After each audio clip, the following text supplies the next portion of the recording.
প্রথম পেমেন্টটা আমাদের ব্যাংকে পাঠিয়েছেন। আমরা এখন এটিএম বুথে এসেছি। আমাদের সেই প্রথম পেমেন্ট, কারণ একটা কথা আছে কিন্তু, সৎ সঙ্গে স্বর্গবাস, অসৎ সঙ্গে কিন্তু নরকবাস। কাজেই একটি আসসালামু আলাইকুম, আশা করছি বরাবরের মতো সবাই ভালো রয়েছেন। আলহামদুলিল্লাহ আমরা অনেক ভালো রয়েছি। অনেকেই হয়তো জেনে থাকবেন, আবার অনেকেই হয়তো জানেন না। যারা আমাদের গত ভিডিওটি দেখেছেন যে আমরা প্রথম একটি ব্যবসা শুরু করেছি মাত্র 1200 টাকা পুঁজি নিয়ে। ঢাকায় একটি প্রতিষ্ঠানকে আমরা মিষ্টি সরবরাহ করেছিলাম। আলহামদুলিল্লাহ তাদের সেই মিষ্টি পছন্দ হয়েছে এবং কাস্টমাররা অনেক ভালো রিভিউ দিচ্ছে। এটা আমাদের শুরু মাত্র, সবেমাত্র যাত্রা শুরু, এবং সেই প্রথম ডেলিভারি থেকে আলহামদুলিল্লাহ আমরা কিছু টাকা লাভ করেছি। কিছু টাকা আমাদের লাভ হয়েছে। আলহামদুলিল্লাহ আল্লাহর দরবারে আমরা শুকরিয়া আদায় করছি যে এই অল্প টাকা বিনিয়োগ করেও আমরা কিছু লাভ করতে পেরেছি। তো এই লাভের টাকায় আমরা কি করব বা আমাদের পরবর্তী পদক্ষেপ কি, আমরা একটা চমৎকার সিদ্ধান্ত নিয়েছি। কি সেই সিদ্ধান্ত,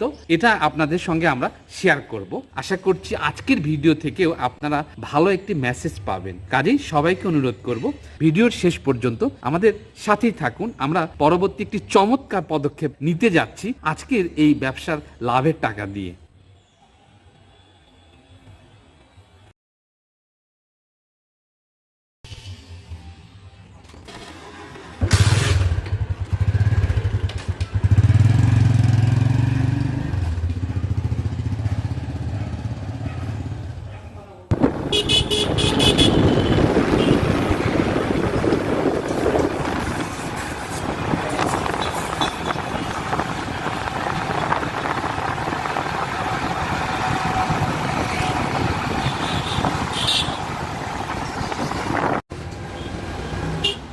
আমরা যে প্রতিষ্ঠানকে আমাদের যে মিষ্টি বা সন্দেশ সরবরাহ করেছিলাম ঢাকায়, তারা বলেছে আমাদের সঙ্গে লেনদেন করবে ব্যাংকের মাধ্যমে, কারণ ব্যাংকে খরচ অনেক কম।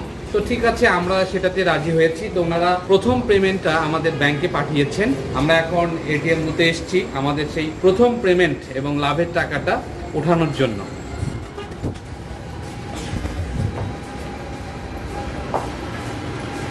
একটু অপেক্ষায় থাকবেন, আমরা আমাদের প্রথম পেমেন্ট বা প্রথম লাভের টাকাটা এটিএম থেকে উঠাবো। আলহামদুলিল্লাহ আমাদের প্রথম জীবনের প্রথম ব্যবসা, চাকরির পাশাপাশি যে ব্যবসাটি শুরু করেছি, সেই ব্যবসার লাভ বা ক্যাশের টাকাটা, প্রথম ডেলিভারি টাকা আমরা উঠালাম আলহামদুলিল্লাহ। এবার কি করব আমরা এই টাকা দিয়ে, এই লাভের টাকা দিয়ে কি করব? দারুণ একটি চমক রয়েছে। কি সেই চমক, এবার আপনারা সেটা দেখতে পারবেন, সাথেই থাকবেন।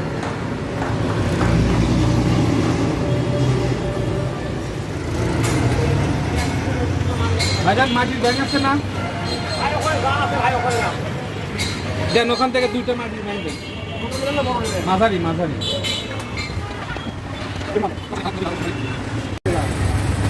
80 টাকা?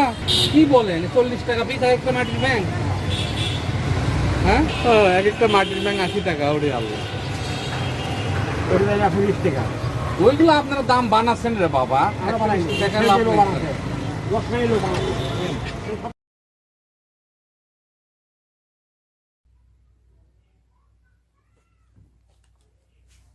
এখন কাটার লাভ।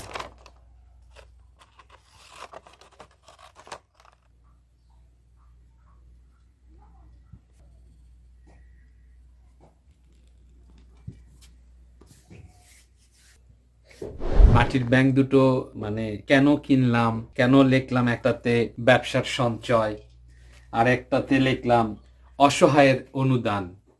এই যে ব্যবসাটা আমরা শুরু করলাম মাত্র 1200 টাকা নিয়ে, যার যাত্রা শুরু, ঢাকার যে পার্টিকে আমরা ডেলিভারি দিলাম, তারা ব্যাংকের মাধ্যমে আমাদেরকে টাকা পাঠালো, লাভের টাকাটাও ওর ভিতরে রয়েছে। তো আমি নিয়ত করেছি যে আলহামদুলিল্লাহ চাকরির পাশাপাশি যেহেতু একটা ব্যবসা শুরু করলাম, তো এই জন্য এই ব্যবসা থেকে যে লাভ আসবে, এই লাভের 10%, 10 ভাগ টাকা, লাভের থেকে 10 ভাগ টাকা আমি অসহায় মানুষদের জন্য এখানে জড়ো করব। একটা সময় যখন অনেক টাকা হবে, তখন এই টাকাটা কোনো অসহায় মানুষ, কোনো এতিম অথবা কোনো গরিব মানুষ, পড়াশোনা করতে পারছে না কোনো গরিব ছাত্র, অথবা কেউ চিকিৎসা করতে পারছে না, এই ধরনের মানুষের হাতে এই টাকাটা, এই যে অসহায়ের অনুদান, এটা তুলে দিব। আর এইটা করলাম যে লাভের টাকা তো খেয়ে ফেললে কিন্তু আমার মূলধন বাড়বে না, এর জন্য এর ভিতরে লাভের কিছু অংশ রেখে দিব যেন আমার মূলধনটা দিন দিন বাড়ে। অনেকে কিন্তু ব্যঙ্গ করতে পারেন যে অসহায়ের জন্য অনুদান রেখে দিছে, এটা আবার দেখাতে হবে।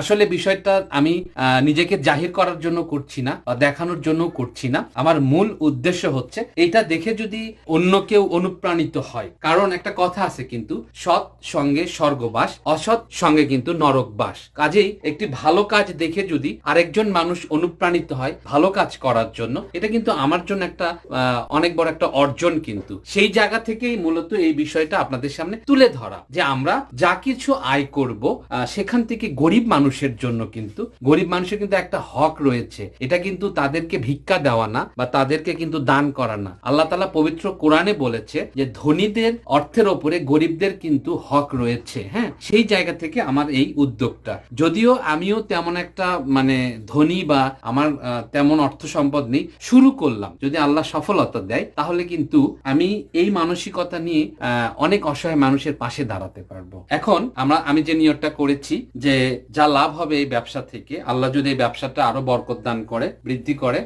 লাভ থেকে 10% করে আমি অসহায় মানুষদের জন্য রাখবো। সেই জায়গা থেকে আজকের লাভের টাকা থেকে যেটা হয়েছে 10% হিসাবে, সেটা আমি এখন এই ব্যাংকের ভিতরে রেখে দিচ্ছি।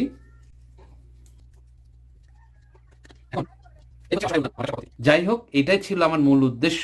আশা করছি আজকের আয়োজনটি আপনাদের ভালো লেগেছে এবং একটি মেসেজ আপনাদেরকে দিতে পেরেছি। দেখা হবে, কথা হবে এরকম কোনো আয়োজনে। সে পর্যন্ত সবাই ভালো থাকবেন, সুস্থ থাকবেন। আর হ্যাঁ, অবশ্যই পবিত্র কোরআন বুঝে বুঝে মনোযোগ দিয়ে পড়বেন। এই প্রত্যাশায় আজকের মতো বিদায় নিচ্ছি।